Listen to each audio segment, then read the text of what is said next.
Hi everyone, स्वागत है आपका अपने एप्लीकेशन साथ ही साथ अपने यूट्यूब चैनल क्रेजी पॉलिटेक्निक पे। हम उम्मीद करते हैं आप लोग स्वस्थ होंगे, मस्त होंगे और अच्छे से पढ़ रहे होंगे।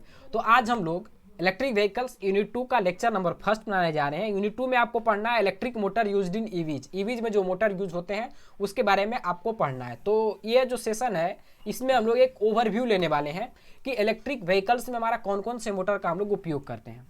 तो सबसे पहले हम लोग आते हैं इसके इंट्रोडक्शन की ओर। तो सबसे पहली बात तो ये है कि ईवीज इलेक्ट्रिक व्हीकल्स, इसका नाम क्यों पड़ा ये तो आपको बता देंगे, क्योंकि यहाँ पर हम इलेक्ट्रिसिटी का उपयोग कर रहे हैं इस व्हीकल्स को रन कराने के लिए, इसलिए हम लोग इसको कहते हैं ईवीज। ठीक है, बहुत अच्छा। तो ये किसको रिप्लेस किया? तो ईवीज में हम लोग जनरली जो यूज करते हैं वो मोटर यूज करते हैं, जो कि रिप्लेस किया किसको?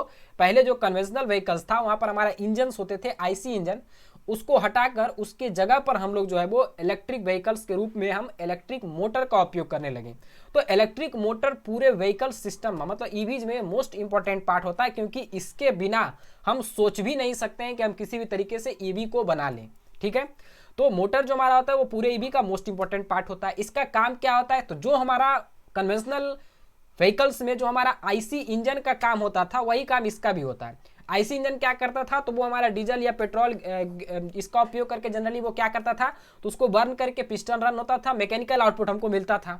यहाँ पर मोटर का भी काम यही है कि वो electrical input as a input इसमें इलेक्ट्रिकल ले रहा है और उसको कन्वर्ट कर दे रहा है मैकेनिकल पावर में, और वो मैकेनिकल पावर ट्रांसफर होकर चला कहाँ जा रहा है? तो व्हील्स के पास। जब हमारा कार्स के या कोई भी व्हीकल्स के व्हील के पास मैकेनिकल पावर चला जाएगा तो जाहिर सी बात है कि व्हील हमारा रोटेट करेगा, व्हील रोटेट करेगा तो फिर वो हमारा रन करने लगेगा। तो जनरली व्हीकल्स को रन कराने के लिए ईवीज में हमें जो मेन इंपॉर्टेंट रिक्वायरमेंट था वो हमारा था इलेक्ट्रिक मोटर्स का। तो हम लोग यहाँ पर उसी मोटर्स के बारे में पढ़ने वाले। अब आप खुद जानते हैं, क्योंकि आप 5th सेम तक चले आए हैं, डीसी मशीन आप लोग पढ़ लिए हैं, मतलब डीसी मोटर हो गया हमारा, डीसी हमारा जनरेटर हो गया ओवरऑल, फिर AC motor, AC generator, synchronous motor, synchronous generator, ये सब आप लोग पढ़ लिए हैं। तो आपको तो पता चल गया होगा कि मोटर जो जनरली हमारा रन करता है वो दो चीज पर रन करता है, एक हमारा डीसी सप्लाई और एक हमारा एसी सप्लाई। तो यहाँ पर हम लोग ईवीज में कौन सा मोटर यूज करते हैं? क्या डीसी मोटर यूज करते हैं, क्या एसी मोटर यूज करते हैं, या दोनों यूज करते हैं? तो जाहिर सी बात है कि यहाँ पर हम लोग दोनों यूज करते हैं।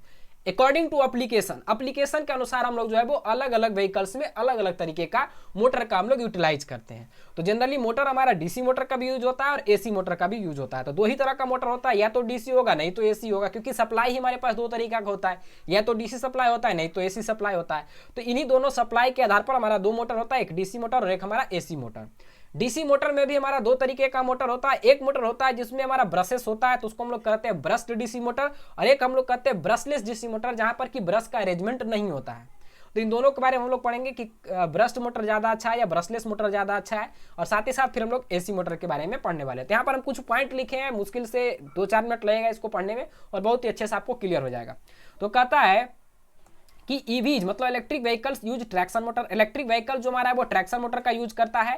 Date are capable of delivering torque to the wheel, जो कि सक्षम होता है व्हील्स के पास टॉर्क को डिलीवर करने में। ठीक है, इलेक्ट्रिक मोटर कैन रफली divided into 2 type. Electric motor को रफली हम लोग 2 टाइप से डिवाइड कर सकते हैं। पहला हमारा हो सकता है डीसी मोटर और दूसरा हमारा AC motor. Both type can be use in EV application, दोनों का यूज होता है, डीसी और एसी दोनों मोटर का हम लोग उपयोग करते हैं इलेक्ट्रिक व्हीकल्स एप्लीकेशन में। कहता है DC motors are robust and simple allow simple control. मतलब डीसी मोटर में क्या है कि इसका कंस्ट्रक्शन रिबॉस्ट होता है, मतलब स्टोर होता है, स्ट्रांग होता है, जो कि वाइब्रेशन ये सब को अच्छी तरीके से सहन कर सकता है। तो इसका कंस्ट्रक्शन बेसिस पर देखा जाए तो ये रिबॉस्ट होता है, और इसका कंट्रोल मैकेनिज्म जो होता है वो ईजी होता है, क्योंकि इसमें एसी सप्लाई कुछ है नहीं, इसमें फ्रीक्वेंसी का कोई झंझट है नहीं। तो इसमें जो हमारा जनरली स्पीड कंट्रोल है वो आसानी से हम लोग इसमें कर लेते हैं। कहता है they can be made up of brushed और ब्रशलेस डीसी मोटर। ये जो हमारा जनरली बनता है डीसी मोटर, ये दो तरीके का हो सकता है, या तो ब्रश्ड डीसी मोटर हो नहीं तो ब्रशलेस डीसी मोटर हो। ब्रश्ड डीसी मोटर जहां पर कि ब्रश का अरेंजमेंट हो, ब्रशलेस डीसी मोटर जहां पर कि ब्रश का अरेंजमेंट नहीं हो।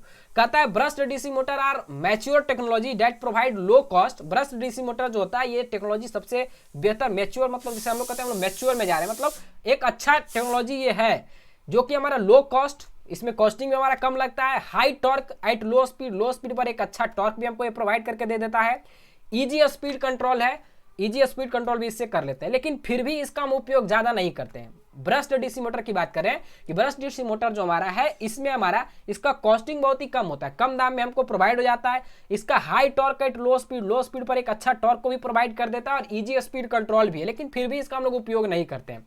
कहता है these features are very important for tractive motor, however brushed DC motor are not widely use. फिर भी हमारा ब्रस्ट डीसी मोटर जो है वो इसको हम लोग वाइडली यूज नहीं करते। क्यों? इसका मेनली जो डिसएडवांटेज है ईवीज के केस में वो ये है कि ये जो मोटर का साइज होता है, सेम रेटिंग का मोटर की अगर बात करें कि कोई दूसरा मोटर उसके जगह पर आप ब्रस्ट मोटर की बात कर रहे हैं, ब्रस्ट डीसी मोटर का, तो इसका साइज हमारा बड़ा हो जाता है। साइज बड़ा हो जाएगा तो ओवरऑल इसका कह सकते हैं इसका वेट भी हमारा बड़ा होगा, वेट हमारा बड़ा होगा, साइज बड़ा होता है, साथ ही साथ इसका एफिशिएंसी जो होता है वो कम होता है, उतना अच्छा एफिशिएंसी इसका होता नहीं है। तो इसके वजह से हम लोग जो है वो जनरली इसका उपयोग नहीं करते हैं।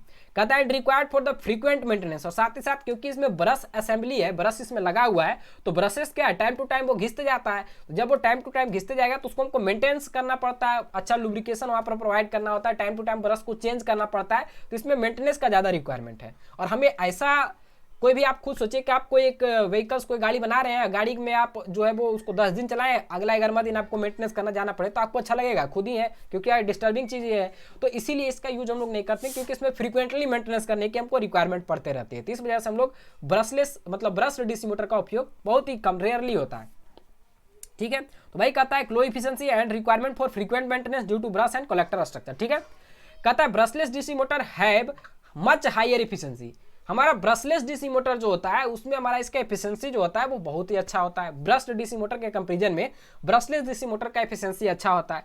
एफिशिएंसी क्यों अच्छा होगा? क्योंकि इसमें लॉसेस कम होगा और इसमें हमारा मेंटेनेंस का खर्चा कम पड़ेगा, तो ओवरऑल इसकी एफिशिएंसी जो है वो अच्छा हो जाएगा। ठीक है, कहता है these motor used and electronic commutator inverter instead of brushes. Brushes के जगह पर इस मोटर में हम लोग जो है वो कम्यूटेटर और इन्वर्टर का उपयोग करते हैं। इलेक्ट्रॉनिक कम्यूटेटर और इन्वर्टर का हम लोग जनरली इसमें यूज करते हैं। किसमें? ब्रशलेस डीसी मोटर में। कहता है compare to DC motor, DC motor के कंपैरिजन में the advantage of AC motor और हाई एफिशिएंसी। डीसी मोटर के कंपैरिजन में अगर एसी मोटर पाते हैं तो एसी मोटर का एफिशिएंसी अच्छा होता है, मेंटेनेंस हमको कम करना पड़ता है तो लेस मेंटेनेंस है, हाईली रिलेबिलिटी, इसका रिलेबिलिटी भी बहुत ही अच्छा, मतलब भरोसा इस पर किया जा सकता है, अच्छे मतलब भरोसे लायक है। एंड रीजनरेटिव कैपेबिलिटी, सबसे important most important point AC motor का यही है कि इसमें रीजनरेटिव कैपेसिटी हमारा होता है। मतलब ब्रेकिंग सिस्टम जो हम लोग अप्लाई करते हैं तब उस केस में ये जो मोटर है ये जनरेटर की तरह वर्क करता है और एसी पावर को जनरेट करके हमको देता है। तो भाई कहता है less maintenance and high reliability and regenerative capability that enable braking energy to return to the battery. साथ ही साथ ये रीजनरेटिव कैपेबिलिटीज में होता है जिससे कि हमारा एनर्जी को जनरेट करके बैटरी में ये रिटर्न कर देता है। कौन? हमारा एसी मोटर। तो ये हमारा इसका बेनिफिट होता है। तो आई थिंक ओवरव्यू आपको मोटर के बारे में मिल गया होगा कि दो तरीके का मोटर यूज होता है, एक डीसी मोटर, एक हमारा एसी मोटर। डीसी मोटर में हमारा ब्रशलेस डीसी मोटर का भी उपयोग होता है और ब्रश डीसी मोटर का भी उपयोग होता है, लेकिन ब्रश और ब्रशलेस की बात किया जाए तो उसमें ब्रशलेस डीसी मोटर का ज़्यादा यूज होता है। वहीं पर अगर बात करें हम लोग एसी मोटर का, इन सभी के जगह पर हम लोग जो चाहें तो एसी मोटर का डायरेक्टली यूज कर सकते हैं क्योंकि एसी मोटर का एफिशिएंसी जो होता है ये डीसी मोटर के कंपैरिजन में अच्छा होता है। अब जो हमें पढ़ना है इसमें मेनली आगे वाले सेशन में हम लोग पढ़ेंगे, वो हम लोग पढ़ेंगे कि कौन कौन सा मोटर हम लोग ईवीज के लिए उपयोग कर सकते हैं, मतलब इलेक्ट्रिक व्हीकल्स के रूप में हम लोग कौन कौन सा मोटर का उपयोग कर सकते हैं। तो डीसी मोटर का जनरली यूज होता है, उसमें हमारा permanent magnet brushless DC motor का हम लोग उपयोग करते हैं, मतलब PM BLDC, permanent magnet PM brushless DC motor. तो ये इसको हम लोग शॉर्ट में पीएम बीएलडीसी भी कहते हैं। तो ये मोटर के बारे में हम लोग अच्छे से पढ़ने वाले हैं नेक्स्ट सेशन में।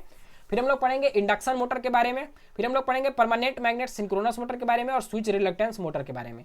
तो ये ओवरऑल 4-5 मोटर हमारा जनरली यूज होता है, permanent magnet brushless DC motor, induction motor, permanent magnet synchronous motor और स्विच रिलक्टेंस मोटर। इन सारे मोटर को उपयोग जनरली हमारा ईवीज में किया जाता है। उसमें अगर सबसे ज़्यादा फ्रीक्वेंटली और सबसे ज़्यादा यूज होने वाला मोटर की बात आप करें तो परमानेंट मैग्नेट सिंक्रोनस मोटर और हमारा स्विच रिलक्टेंस मोटर, ये दोनों मोटर जो है वो मोस्टली यूज होता है हमारा ईवीज में। तो ये था हमारा आज का सेशन। आई थिंक इस सेशन में आपको कोई दिक्कत नहीं होना चाहिए और आप इस सेशन को अच्छे से एंजॉय किए होंगे। मिलते हैं नेक्स्ट सेशन में एक नए कंटेंट के साथ, एक नए जोश के साथ। पीडीएफ के लिए आप क्रेजी पॉलिटेक्निक ऐप को डाउनलोड कर सकते हैं, वहां पर आपको पीडीएफ 5th सेम लक्ष्य बैच में आपको जो इलेक्ट्रिक व्हीकल्स फाइल है वहां पर आपको मिल जाएगा। तो इसी आशा और उम्मीद के साथ आज के सेशन को एंड करते हैं। मिलते हैं नेक्स्ट लेक्चर में एक नए कंटेंट के साथ, एक नए जोश के साथ। तब तक के लिए जय हिंद।